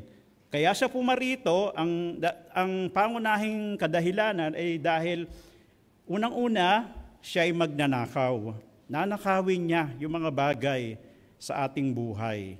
Yung kagalakan, yung kapayapaan na ibinibigay ng Diyos bilang mga mananampalataya sa Panginoon. Unang-una, di ba, the fruit of the Spirit is love. Aagawin, nanakawin ng kaaway yung pag-ibig ng Diyos. At gayon din, pag ninakaw niya yung pag-ibig, nanakawin niya yung kapayapaan, yung joy, yung mga bagay na bunga ng banal na Espiritu. Kaya nga may mga Kristiyano sa ating kapanahunan na sabihin natin na para bagang talunan pa rin sila, parang discouraged pa rin sila. Bakit? Dahil ang kaaway isinisira ang kanilang buhay. So ituloy po natin, hindi lamang pagnanakaw, kundi pumapatay at pumupuksa. Subalit, ang plano ng Panginoon, sabi rito, ako'y naparito upang sila'y magkaroon ng buhay. At hindi lamang isang simpleng buhay, kundi isang buhay na masagana, abundant life. Hindi pinag-uusapan dito yung material na bagay, kundi pinag-uusapan dito yung buhay na ayon sa kalooban ng Panginoon. Di po ba kakaiba yung kayamanan o yung kasaganahan na iniaalok ng sanlibutan ito? Yung kayamanan, yung wealth, yung riches, subalit yung kahit kakaunti tayo, di ba? Meron tayong kakaunti pero pagka nasa kalooban tayo ng Panginoon, meron tayong kapayapaan, meron tayong kagalakan na hindi pwedeng tumbasan ng anumang kayamanan dito sa mundo. Kaya nga sabi sa Bible, what is man that thou art mindful of him? Ano ang tao? Bakit ang Diyos ay naparito? Bakit itinuon niya ang pag-ibig ng Diyos sa bawat isa sa atin? Among all the creation ng sanlibutan ito, bakit ang Panginoon nagbigay ng oras at panahon? At hindi lamang siya ay nagkatawang tao. at namatay at naranasan niya kung paano mamuhay ang isang tao at ibinigay niya sa atin ang buhay na walang hanggan. Sino pa, di ba? Yung kagalakan at kapayapaan na dulot ng kaligtasan natin. So, bago po tayo magpatuloy, tayo po'y dumako sa Panginoon sa panalangin.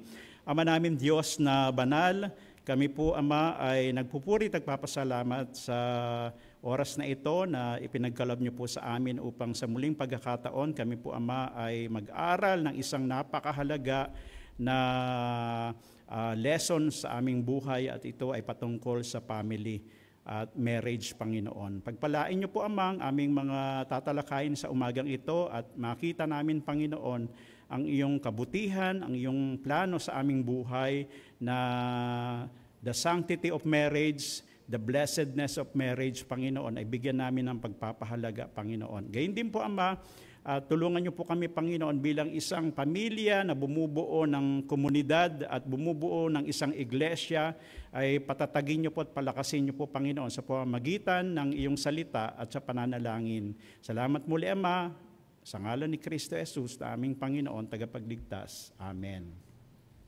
At sabi po rito, the war on the family. It is a spiritual attack. Ayon po doon sa Ephesians chapter 6 verse 12, ang pakikidigma po natin, it's not against flesh and blood. Hindi natin kaaway yung kapwa natin, hindi natin kaaway yung katabi natin, ha? Yung minsan pagising natin sa umaga, galit na tayo, di ba? Dahil sa ating kapitbahay na nagtatapon ng basura kung saan-saan. Hindi po yun yung ating kaaway. Sa kabilang banda po ay tinuturuan po tayo ng lesson ng Panginoon kagaya po sa mga nabanggit kanina. It is a lesson for us para sa ating character building, no? Build up. So sabi po rito sa Ephesians 6:12, for we wrestle not against flesh and blood, but against principalities, yung mga pamunuan, against powers, against the rulers of the darkness and of this world, against spiritual wickedness in high places. Kung titingnan po natin, nakakatakot. Sapagkat yung kaaway po natin, hindi natin nakikita. Against spiritual wickedness. Itong sanlibutan na ito, ang kapamahalaan dito ay ibinigay ng Panginoon sa kaaway. Kaya nakakatakot. Di po ba? Ginagamit ng kaaway yung sanlibutan natin para linlangin, sirain, puksain yung plano ng Panginoon. Tuloy po natin. Why is the family under such an aggressive attack? Bakit ang pamilya mismo, among all others, ang siyang pangunahing inaatake ng kaaway, which is Satan? Well, it's because we're fighting a spiritual battle and our ultimate enemy is none other than Satan. Tandaan po natin, ang kaaway po natin ay walang iba kundi si Satan. And he is known for many names, katulad ng the thief, magnanakaw, Lucifer, Beelzebub, the devil, the adversary, the serpent, the dragon, the antichrist, Belial, which means corruption, the prince of darkness, the tempter, Mammon. Diba? Yung Mammon, which is riches, yung money. Pagka hindi po ito nagamit, it tends to be, ito ay nagiging temptation sa ating buhay. And Satan hates God. Kinamumuhian niya ang Diyos ever since time immemorial, nung likhain ng Panginoon, di ba? Ang mga angels, at alam naman natin na itong si Lucifer ay bukod tangi among the creation ng Panginoon sa mga angels, sapagkat he is considered as binigyan siya ng position ng Panginoon as a choir director. Subalit, hindi niya ginamit, inaayos ang kanyang position. At sabi rito, he hates God and he hates all those who bear his image. Kaya hindi lamang kaaway ng diablo ang Diyos, kundi kaaway niya ang bawat mananampalataya. Lalong-lalo na those who bear His images. Those who bear His image. Ibig sabihin, those who bear His image, yaong lumalakad ayon sa kalooban ng Panginoon. Sabi nga ni Pastor kanina, ang mga unbeliever, hindi mo na kailangan yan sirain. O ibig sabihin ay wala ka nang dapat sirain sa kanila sapagkat sira ang buhay nila kung wala ang Panginoon sa kanila. Subalit ang mga mananampalataya ay merong iniingatang testimony, patotoo. Di po ba? Kaya ang nais ng dyablo, bagamat hindi niya pwedeng nakawin yung ating kaligtasan, pero sisirain niya yung pinaka-smallest unit ng pamilya, ng community, which is the family. And he knows that the family is the foundational unit of the society. Ang bumubuo ng sosyedad, komunidad natin ay walang iba kundi ang bawat isang pamilya natin. Destroy the family and society. And by doing so, it wreaks havoc, gumagawa ng kalituhan. Sirain ng dyablo yung pamilya, sira na ang lahat. Tandaan po natin, a family is a community. Ang iglesia is a community of families, believers. Marriage and family are God's institutions. Ibig sabihin ng institutions, ang kasalan at ang eventually, pagka magkaroon ng kasalan and eventually family, are God's institutions. Ibig sabihin ng institution, it is the beginning, the partnership, the start. Kaya nga ang pamilya, sa loob ng pamilya, ang mag-asawa at ang mga anak is a partnership. Dapat nagtutulungan ang bawat isa. God created the family when He made first man and woman. Kaya nga sabi doon sa Genesis 1:28,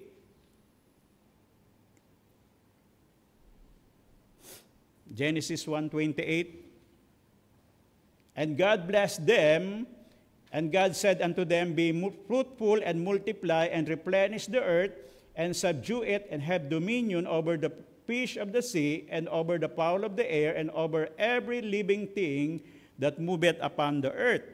Kaya nga ito yung pasimula ng pamilya, which is marriage. Ang Panginoon ang siyang nagtatag ng institution na ito. So, we need to ask the question, what is the primary reason for marriage? Ano bang pangunahin ng marriage, ng kasalan? Tanungin ko nga ang bawat isa sa atin, sinong volunteer? Bakit kailangan na ikasal?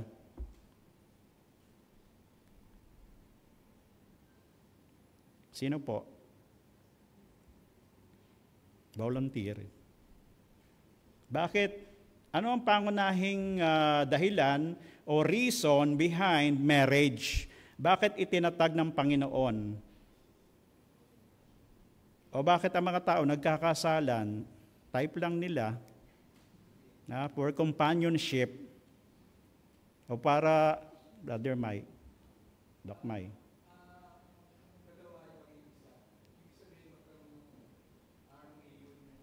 Okay. Isa sa mga pangunahing rason o dahilan kung bakit merong marriage is para pag-isahin yung dalawa. No? Tama si Doc Mai, no?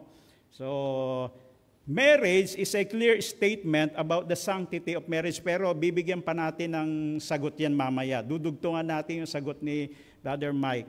No? So, marriage is a clear statement that about the sanctity of marriage as a divine covenant. Ang kasalan ay isang malinaw na kapahayagan tungkol sa kabanalan ng kasal bilang isang banal na tipan. So ibig sabihin, yung vows, yung kasunduan ng isang lalaki at babae ay pinagtitibay, pinag-uugnay sa pamamagitan ng the sanctity of marriage. At ang Panginoon ang siyang nag-institute niyan doon sa Garden of Eden. Kaya wag natin mamalitiin among the young people, di ba, yung mga nagdanais na lumagay sa tahimik ba? Tama ba yon? No? Meron, pwede yon, possible yon, basta nasa Panginoon tayo, di ba?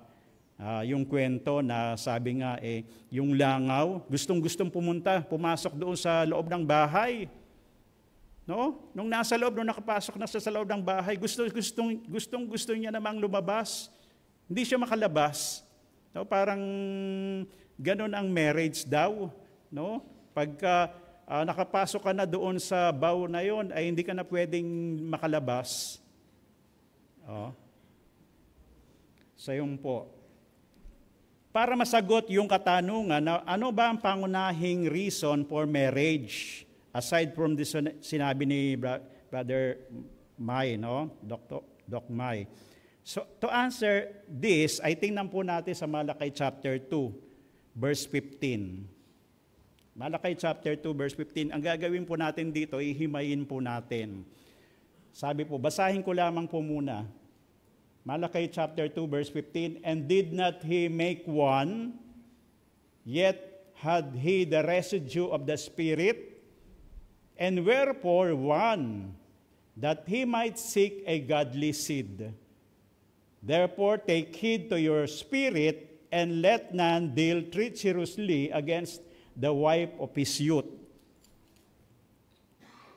So yung konteksto po ng ating lesson or background po ng Malakay chapter 2 verse 15 ay sa bayan ng Israel, ang mga kalalakihan ay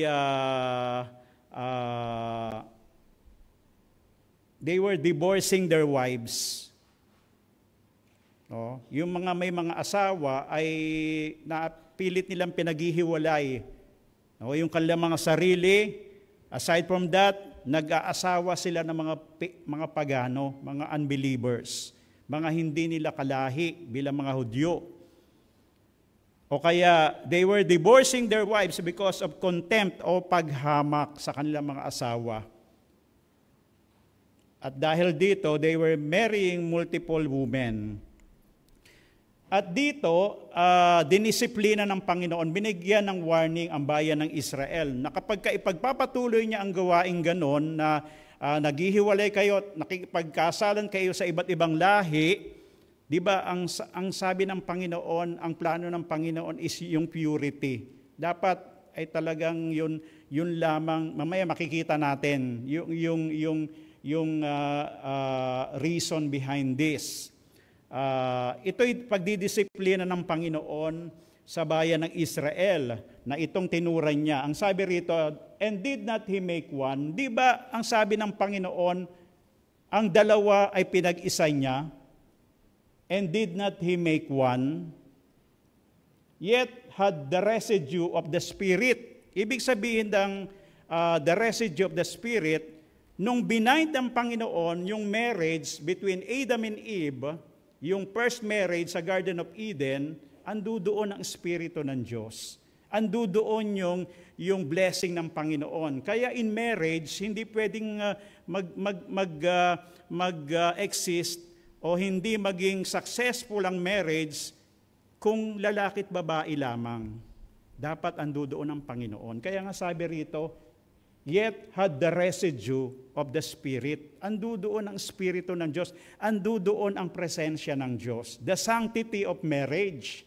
At ang sabi rito, and wherefore one, na sinay dalawa na pinag-isa, and ito yung kasagutan na tinatanong natin kanina. Bakit inalaw o bakit ano yung pangunahing reason? Bukod doon sa sanctity of marriage, to become one, ang sabi rito, that he might seek a godly seed.